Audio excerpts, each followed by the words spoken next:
Last month I told you the most important number on Maui wasn't the 51 condo sales that everybody could see.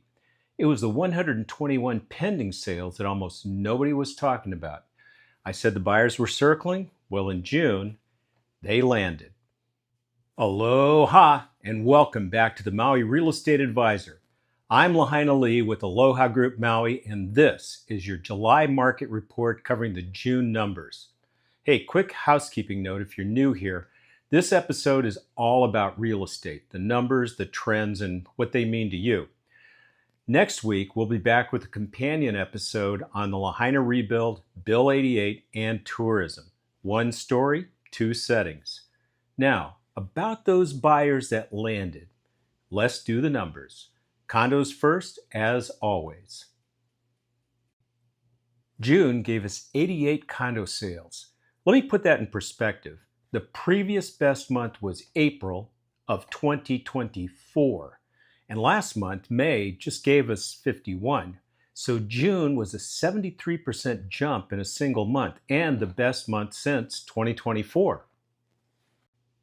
Now, I'm right at least twice a year, so you got to give me this one.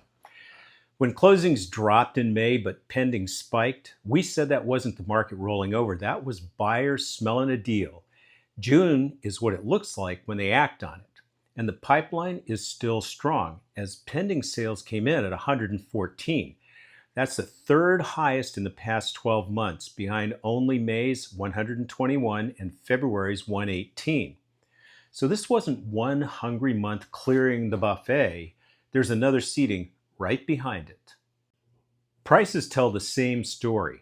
The median condo price bounced to $625,000, up from $597,000 in May. And remember, we called the $597,000 a retest of the bottom of the market. Now, 1 month does not make a floor, and I'm not calling one.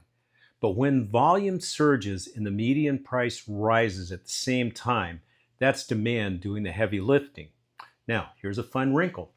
The average price actually fell to $854,000, the softest of the year. Translation, the action was concentrated in the affordable mid-range condos. That's welcome news. That's where the deals were, and the buyers knew it. And I saw this one with my own eyes. Showings are up, inquiries are up, and our team put 3 condos at Kaanapali Shores under contract on the same day, all at higher prices than similar units we're getting earlier this spring. 1 escrow is a transaction. 3 in an afternoon, well, that's at least a data point. Inventory sits at 913 listings, but here's the number that really moved. Last month, at May's sales pace, we had almost 18 months of condo supply. At June's pace, the number is down to about 10 and a half. Now, it's still a buyer's market, clearly, but if June's pace holds, and that's a big if, the widest part of the discount window may be already behind us. Sellers seem to be reading the same tea leaves. Expired listings fell back to 22 from 43. And the median asking price slipped to $790,000. That's the first move below that $799,000 shelf we've been sitting on for a few months. Now, the elephant in the room got a little louder. On June 19th, the County Council passed Bill 88, 7 votes to 2. Now, that's the bill creating the new H3 and H4 hotel districts, a possible path forward for thousands of apartment-zoned vacation rental condos. But as I record this, the mayor has not signed it, and there's no rezoning process in place from the planning department. So nothing's rezoned, nobody's rental clock has changed. Still, it's hard to look at June's condo surge, especially in places like Kaanapali, and not see some of that optimism getting priced in. We'll break down exactly what Bill 88 does, and just as important, what it doesn't do, in next week's episode. Bottom line on condos, the pendings converted, the prices bounced off the bottom, and buyers just showed us where the demand line sits. It's still a buyer's market, but the capital B got a little bit smaller in June. Moving on to homes, last month I told you that the home market's flirtation with the balanced market was on pause. Apparently, the pause lasted for about 4 weeks. June delivered 78 closed home sales, up from 58 in May, and the most since the great sales spike of 2022.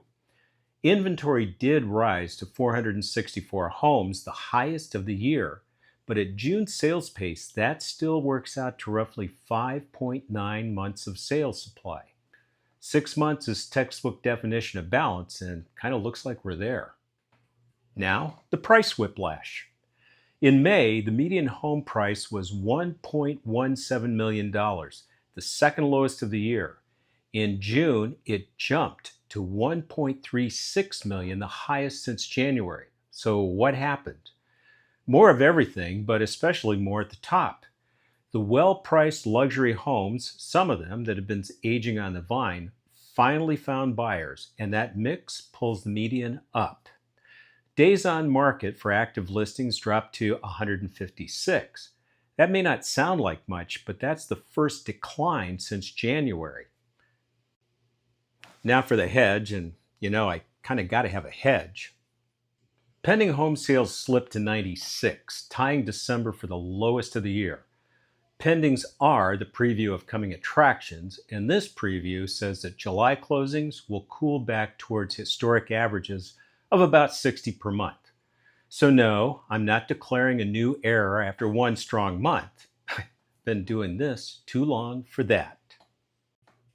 Bottom line on homes, the best sales month in a year, the highest price since January, and supply back under 6 months. The balanced market flirtation is back on, but with pendings at a 12-month low, don't book the wedding just yet. And just a quick word about land.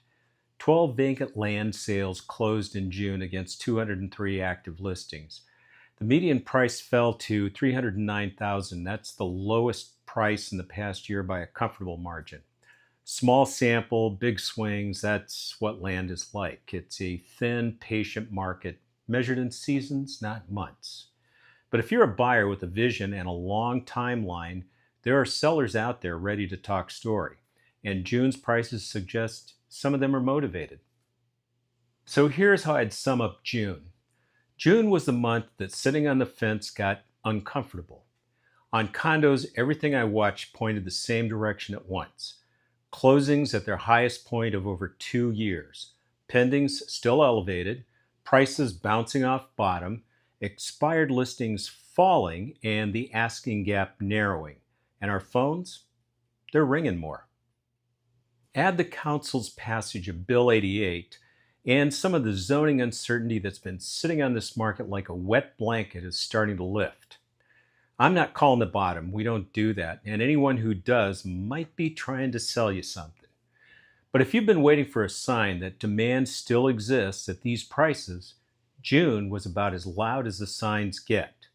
The leverage is still with the buyers, but it's no longer growing. On homes, June was a reminder that Maui inventory is thin and good properties move. Sellers who priced the last 90 days of comps are being rewarded. And in June, even some of the patient luxury listings got paid. Either way, the most expensive thing you can do right now is to wait without information. And remember, next week we'll be back with a companion episode covering the Lahaina Rebuild, Bill 88, and what this means to property owners, and where tourism stands at the peak of summer. Those forces shape everything you heard today, so don't miss it, and that subscribe button is how to make sure you don't. Thanks for tuning in. If you have comments or questions, drop them below, or shoot an email to lee@alohapots.com. I answer every one. And if you like this episode, give us a like and maybe send it on to someone you know who's thinking about Maui. And if you haven't already, subscribe to make sure you don't miss anything. Oh, and if you or someone you know is thinking about buying or selling or just keeping track of Maui's real estate market, we've got a fabulous team of seasoned, well-trained agents standing by to help you out. That's all for now. So, from the greatest island on earth, this is Lahaina Lee saying, Aloha! Tony Brown produced this podcast. The information provided in this podcast is for educational and informational purposes only. It's not intended as a recommendation to invest in real estate or any other financial asset. We are not financial planners, certified public accountants, or attorneys. You should consult with a qualified professional before making any financial, legal, or investment decisions. All investments carry risk, and past performance is not indicative of future results.